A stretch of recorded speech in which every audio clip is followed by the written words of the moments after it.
Buffalo, buffalo, buffalo, buffalo, buffalo. What is going on here? What is this? Well, actually, this is a correct English sentence. Yes, it is a correct English sentence. How could that be? Well, this is something that's actually fairly well known. It's something that doesn't look like a sentence at first, but when you dive into it, you realize, oh, actually, I get it. Can you figure it out? If you look at it, if you want to think about it for a second, see if you can figure out how this works and how this could be a correct English sentence. Every word is the same, right? If every word is the same, how can it be a complete sentence? I don't get it. Well, it's important to understand a couple things. We're going to go through this. I'm going to explain it. It's important to understand a couple things. Number one, you might have words that have two different meanings, three different meanings, spelled the same. That's called a homograph. A homograph is a word which is written the same, but may have a different pronunciation, maybe not, and probably has a different meaning or several different meanings. Okay, so that's one thing. Also, we need to remember that there are clues. Whenever we look at something like this, there are clues which can give us hints about what is going on. What are the clues here?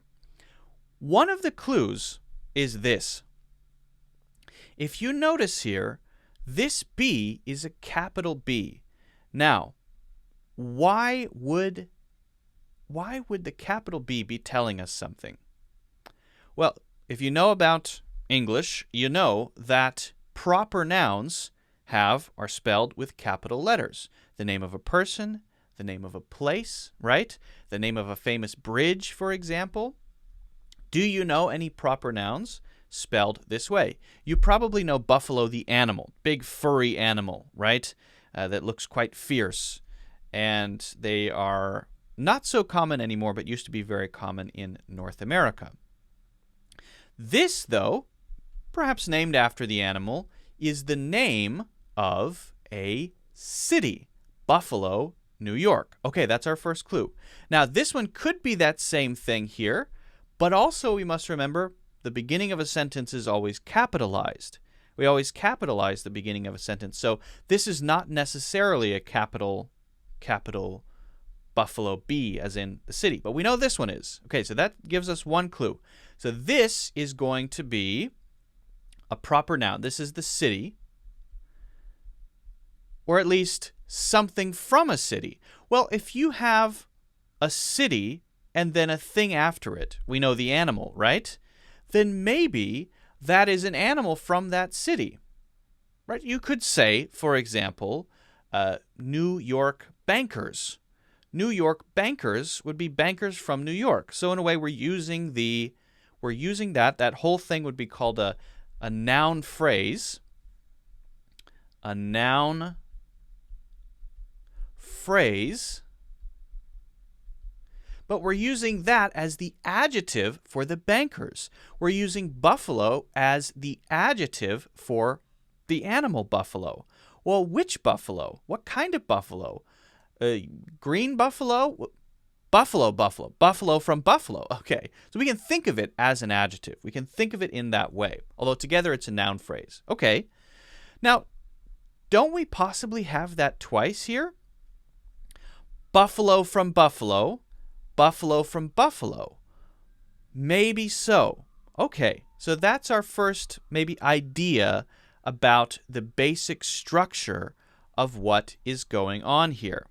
We have buffalo from buffalo, and then they're somehow connected to buffalo from buffalo, and then there's this other buffalo. Now, you also know, probably, that every single sentence has to have a verb. In order to be a complete sentence, or what's called an independent clause, it needs to have a verb in order to be complete. So where's the verb? This is buffalo from buffalo, and this might be buffalo from buffalo. then there's only one left. So maybe this is our verb. So there must be another meaning of buffalo. There is. It's not very common, but there is. The other meaning of buffalo is something like hassle or bully. To bully someone, that's a verb. That's to treat them badly, perhaps to confuse them, to harass them, to make them feel a little upset, right? So let's just say it's the same as bully. It's pretty close to that. Not exactly the same. But anyway, we've got the basic idea. All right. So we have something like a structure, but it's still not clear. Maybe we can add something that makes it a little bit more clear. Where can we add something? Let's add something between these two. Which word could I add that might help us better understand the sentence? I'm going to add the word that. Buffalo, buffalo, that buffalo, buffalo, buffalo. All right, so there's one thing that another thing does, and then there's a relationship between them. Or there's one thing that another thing, verb, okay? All right, still not so clear. This is where we use our method of taking the same structure. Now that we have a basic structure, we have a noun thing, and then maybe a that, and then another noun thing, and then a verb. Okay, now that we have that basic structure in place, we can make something else with it that's a little easier to understand, and then take that back with us to understand the original thing. All right, so how about this? Let's make a new sentence. I'm going to make a sentence that goes like this. Apple employees that Apple, this is the company Apple. Oops, 2 P's in there. 2 P's. Employees bully. All right, Apple employees that Apple employees bully. This is a little more clear now. What does this mean? Apple employees that Apple employees bully. Well, there are 2 groups of Apple employees. One group of Apple employees are not bullied. And then there's another group of Apple employees that are bullied. They experience bullying. Who bullies them? Apple employees. This group of employees is bullied by this group of employees. Now, we're not saying specifically who's in that group, but that's the basic idea. There's a relationship here. Is this group bullying anybody? Not necessarily. Maybe they are. Maybe they're in the bullying group. We don't really know. What we know is they're bullied. Okay? Who's bullying them? Well, that Apple employees bully. Not Samsung employees. Apple employees. We could change this to Samsung employees if we wanted to. Okay, so let's say that's Samsung. Apple employees that Samsung employees bully. So there are Samsung employees, and they do something to Apple employees. And what is the thing that they do? They bully them. Now, does this mean this is all Apple employees? No. Apple employees that Samsung employees bully. Maybe there are 1,000 Apple employees and only 300 get bullied by Samsung employees. So of the 1,000 people that work at Apple, for example, 300 of those get bullied daily, emails, by Samsung employees. All right. So Apple employees that Samsung employees bully. Okay. Now I know which kind of Apple employees you're talking about. Apple employees that hiring managers like. Oh, okay. So the hiring managers like those Apple employees, not all Apple employees. There's a group. We're naming the group. Which group is this? The ones that the hiring managers like. Good. Apple employees that Apple employees bully. So not all Apple employees are bullied, probably, but there's a group of them. Which ones? The ones that get bullied by other Apple employees. So let's just say, for example, here's group 1, these are the bullies. Here's group 2, these are the bullies, the ones who get bullied, and they're bullying them. Okay. So now we understand the basic structure and what it means. Could we say this without the that? Apple employees bully.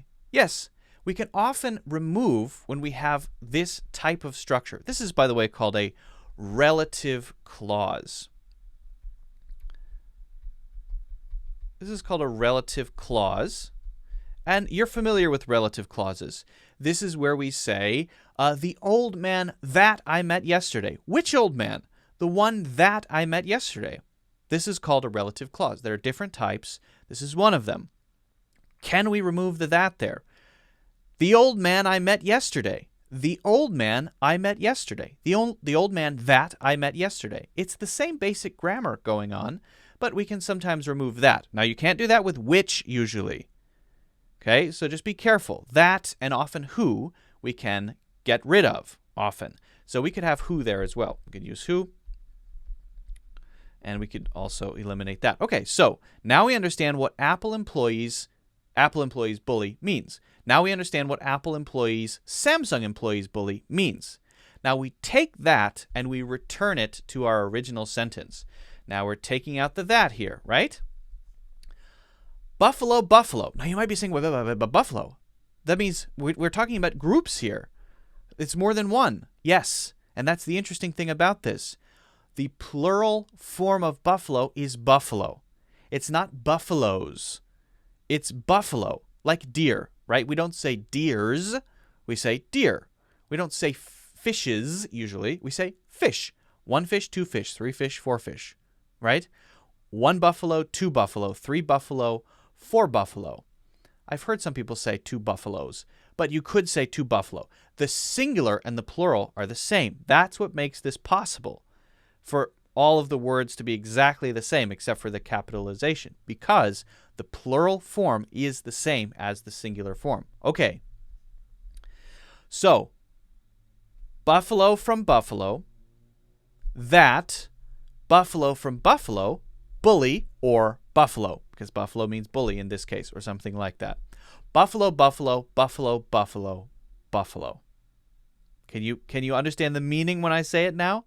Buffalo, buffalo. Sorry, buffalo, buffalo, buffalo, buffalo, buffalo. It goes in that order. So, and by the way, there's a longer version of this. It gets even more crazy. But that's how it works. And to understand it, you have to slowly pick out these little grammar pieces that can help you understand it. Once you do, it becomes more clear. Think about it. It really works. It's quite interesting. If you have any questions, let me know. If you haven't already done so, don't forget to hit the like button. Don't forget to subscribe, and also check out my full courses in the links in the description.